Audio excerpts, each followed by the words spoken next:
Merhaba Papatya Örgü Dünyası YouTube kanalıma hoş geldiniz. Bugün sizlerle beraber bu gördüğünüz pufuduk pufuduk duran çok güzel örgü modelini çalışacağız arkadaşlar. Hem rengi hem örgünün kendisi o kadar güzel ki şöyle bakmalara doyamadım. Arkadaşlar yapımı oldukça kolay. Nerelerde kullanabiliriz derseniz bunu özellikle yeleklerde, şallarda, hırkalarda, bebek battaniyelerinde, çantalarda kullanabilirsiniz. Şöyle arkalı önlü kullanabileceğiniz çok çok çok şık bir model. Hemen ipimden bahsetmek istiyorum. Alize Angora Gold şal ipi kullandım arkadaşlar. Düz bir ip, pırıltılı değil. Sizler istediğiniz herhangi bir ipi kullanabilirsiniz. Ve kullandığım tığ 2 milimlik tığ kullandım. Şimdi göstereceğim aynı ipin şöyle çok güzel bir pembe tonuyla göstermek istiyorum. Evet arkadaşlar, isterseniz hemen bu güzelliğin yapımına geçelim. Geçmeden önce minik hatırlatmamı yapmak istiyorum. Biliyorsunuz ki kanalım tamamen ücretsiz. Kanalıma abone olup bu videonun altına güzel yorumlarınızı yazarsanız, bir de beğeninizi ihmal etmezseniz beni çok mutlu etmiş olur ve bana büyük bir destek de vermiş olursunuz diyorum ve hemen bu güzelliğin yapımına geçiyorum. Evet arkadaşlar, öncelikle zincirle başlıyorum. Modelim 5 ve katları şeklinde. Zincir çekiyorum. 1, 2, 3, 4, 5, 6, 7, 8, 9, 10, 11, 12, 13, 14, 15, 16, 17, 18, 19, 20. 20 tane zincirimi çektim. 20 zincir 4 model arkadaşlar. Hemen en son çektiğim zincirden tutuyorum. Bir zincir çekiyorum. Şöyle 3 tane zincir çekelim. Çok pardon. Hemen zincir üzerine çalışacağım zannettim. Birden hemen tırnağımla tuttuğum yere batıyorum ve tekli trabzan yapıyorum. Bu sırayı tekli trabzan yapacağız. Zincir üzerine de çalışabilirsiniz. Ama şöyle trabzan üzerine göstermek istiyorum. Bu şekilde tüm zincirlere tek tek batarak tekli trabzan yapıyorum. Sıra sonuna kadar devam edelim. Evet arkadaşlar, sıra sonuna geldim. Tekli trabzanlarımı bitirdim. Bir zincir çekiyorum ve modelimi çeviriyorum. Hemen dibine battım. Bir sık iğne yaptım. Burada hemen modelimi yapmak için ilmeğimi uzatıyorum.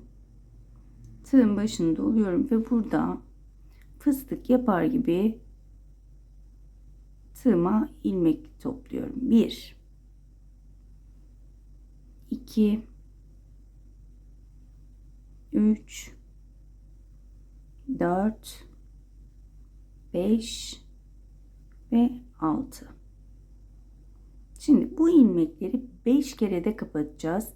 2 2 alabilirsiniz, 3 3 alabilirsiniz. Şöyle 3 3 alıp 5 kere de kapatıyorum. 2, 3, 4 ve 5 kere de kapattım. Şu şekilde. Daha sonra 1, 2, 3 zincir çektim. Bakın, kapattığımız yerlere batıyorum. Şöyle şu aralara yine sayıyorum. 1, 2, 3,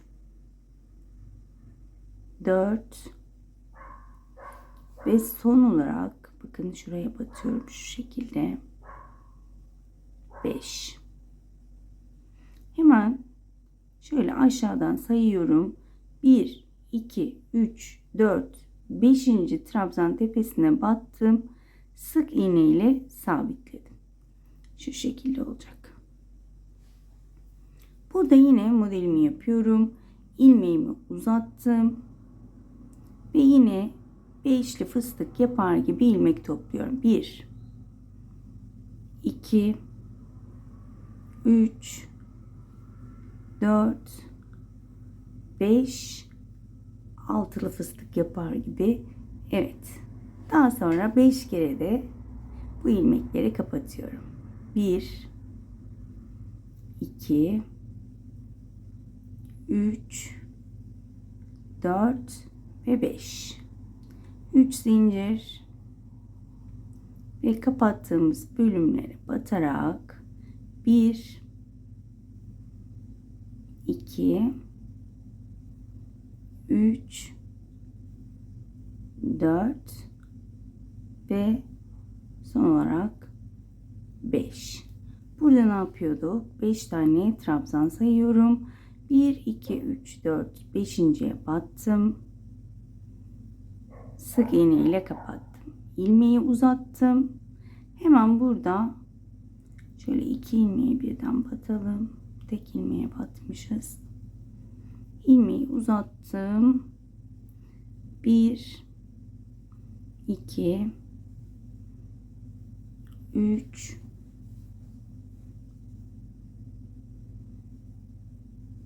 4 5 ve 6. 5 kere de kapatıyorum. 1 2 3 4 5. 3 zincir ve kapatmış olduğum bölümlere bakın şöyle zaten aralıklı görüyoruz. 2 3 4 ve 5. Alttan 5. trabzana 3 4 5. trabzana sabitledim ve sonuncu modelimi yapıyorum. Yine aynı şekilde ilerliyorum. 1 2 3 4 5 ve 6. 7'li yapabilirsiniz. Böyle fıstığı 8'li yapabilirsiniz. Daha pofuduk olabilir. Tamamen size kalmış ama 5 kere de kapatmanız gerekiyor.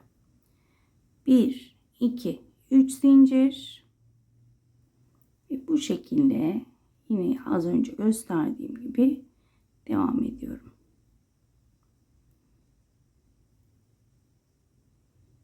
Son olarak şuraya da batıyorum ve yine sonuncu trabzana battım ve sıramı bitirdim arkadaşlar. Gördüğünüz gibi pofuduk pofuduk bir görüntü ortaya çıktı. Hemen burada 4 zincirle yükseleceğim. 1 2 3 4. Hemen burada bir tane fıstığımı yapıyorum. Şöyle uzattım. İlmeğimi doladım. Birinci değil, ikinciye batıyorum. Bir ilmek uzatıyorum. 2 3 4 5 ve 6. Bu fıstığıma da yine 5 kere de 1 2 3 4 ve 5. 3 zincir. Hep aynı şekilde kapatıyoruz fıstıklarımızı.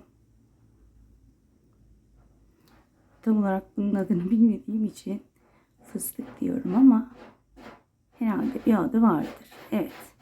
Bakın şöyle çevirdim. Şöyle kenarda fıstığımı yaptım. Hemen şu fıstığın 3 zincir çektiğimiz tepe noktasına sık iğne ile sabitledim. Daha sonra yine buraya fıstığım için ilmeğimi uzatıyorum ve fıstığımı yapıyorum. Gördüğünüz gibi inanılmaz kolay. 2 3 4 5 6. Bu modelde dikkat etmeniz gereken şey ipinizin rahat gelmesi, takılmaması gerekiyor. Benim şu anda biraz zorladı. Kediler de çekiyor. O yüzden fıstıklarınız küçük olabilir. O yüzden ipinizin rahat gelmesi gerekiyor ki istediğiniz büyüklükte fıstıklar yapabilirsiniz. 3 zincir ve aynı şekilde hep kapatıyorum. Bundan sonraki sıralar hep aynı şekilde devam edecek.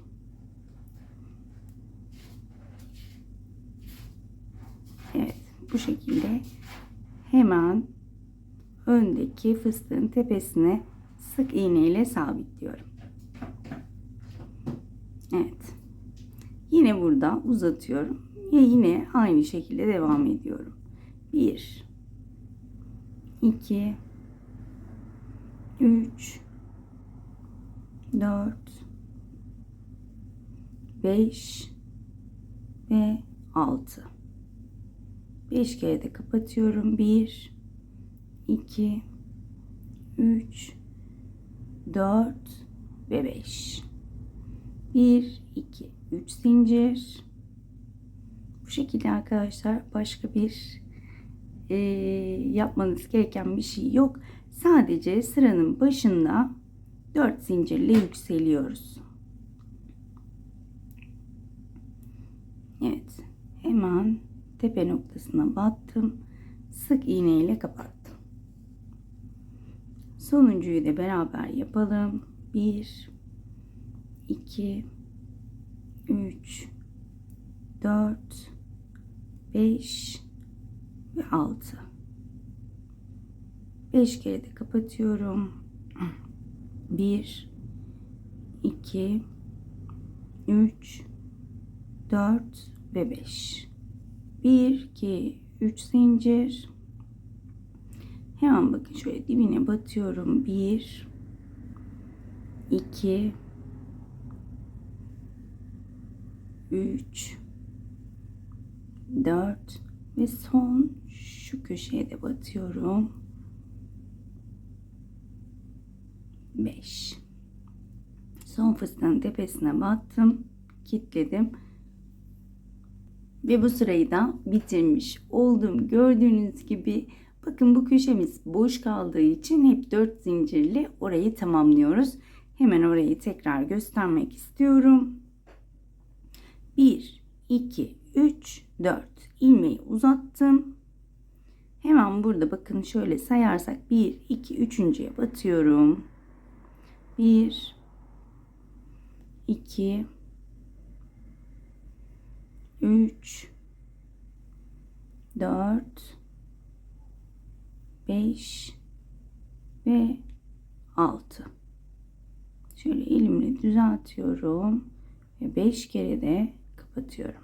2 3 4 ve 5. 1 2 3 zincir ve 5 kere de sık iğne yapıyorum. 3 4 ve 5. Bakın şu şekilde çevirdim. Şu şekilde çevirdim. Tepe noktasına batırıyorum ve yine burada yükselerek fıstıklarımı yapıp birbirinin tepesine sabitliyorum arkadaşlar. Ben sıra sonuna kadar devam edeceğim. Evet arkadaşlar, ben sıra sonuna geldim. Gördüğünüz gibi bu şekilde ilerliyorsunuz. 4 zincir ve tekrar geriye dönüp devam ediyoruz. Büyüdüğünde ise gördüğünüz gibi çok hoş bir model ortaya çıkıyor. Şurayı nasıl kapatacağız derseniz zincirle kapatabilirsiniz. Aralara 3 zincir çekerek veya 5'er zincir çekerek devam edersiniz. Daha sonra da zincirlerin üzerine, hatta şöyle yapalım bence. 1 2 3 4. Hemen şöyle şuraya sabitlemek istiyorum. 1 2 3 4 5 yapalım. Sizler onu ayarlarsınız. 1 2 3 4 5. 1 2 3 4 5.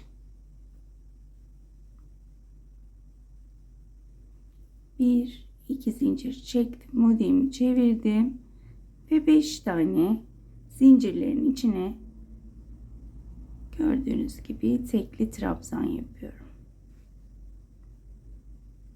Kaç oldu? 1, 2, 3, 4 ve 5.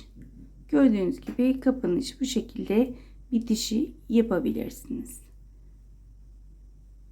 Şöyle sıra sonuna kadar devam edebilirsiniz.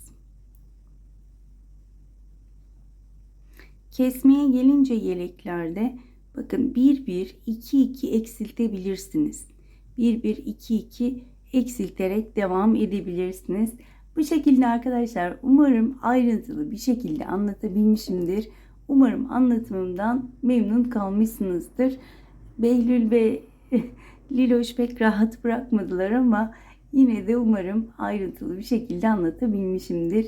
Kendinize çok iyi bakın. Hoşça kalın. Bir dahaki videolarda görüşmek dileğiyle.